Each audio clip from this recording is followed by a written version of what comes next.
అందరికీ నమస్కారం. Welcome to my channel. ఈరోజు మీకు ఒక బ్రేకింగ్ న్యూస్ అయితే వాలంటీర్లకు తీసుకురావడం జరిగింది.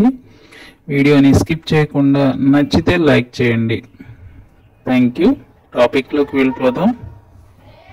అధికారుల ఆదేశం మేరకు గుంటూరు జిల్లాలో సచివాలయంలో వాలంటీర్లు, సచివాలయం స్టాఫ్ మరియు కార్పొరేటర్ అందరూ కలిసి స్వచ్ఛ హీ సేవా ప్రోగ్రాంలో సెప్టెంబర్ 17 అనగా ఈ రోజే పాల్గొనడం జరిగింది.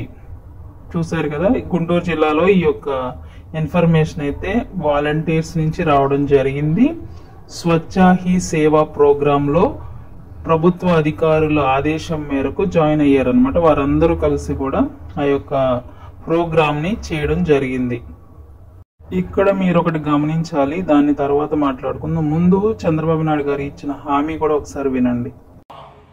మీ ఉద్యోగాలు తీసేయం, వాలంటీర్ వ్యవస్థ కొనసాగిస్తామని మరొక్కసారి మీ అందరికీ హామీ ఇస్తున్నా. ఇంత స్పష్టంగా హామీ ఇచ్చిన తర్వాత కొంచెం టైం పడుతుందేమో కానీ హామీ మాత్రం వెనక్కి తీసుకోదు ప్రభుత్వం. ఎందుకు అంటే విశ్వసనీయత లోపం కింద ఏ ప్రభుత్వం అయితే పరిపాలిస్తుందో వారి యొక్క హామీలను నెరవేర్చకపోతే ప్రభుత్వం యొక్క విశ్వసనీయతను కోల్పోతుంది. కాబట్టి అది కోర్టులో కూడా కేసు వేయడానికి అవకాశం ఉంటుంది. కాబట్టి వారు మ్యాక్సిమం ఆ యొక్క హామీని నెరవేర్చడానికే ప్రయత్నిస్తారు. కాబట్టి చాలా మంది అంటున్నారు కామెంట్స్ లో, ఇంకా మన ఉద్యోగాలు లేనట్లే, మనం ఇంకా కూటమి ప్రభుత్వం మనల్ని మోసం చేసిందని. కాబట్టి మీ అందరికి ఒకే విషయం చెప్తున్నా, మీ ఉద్యోగాలు మీకు ఉంటాయి.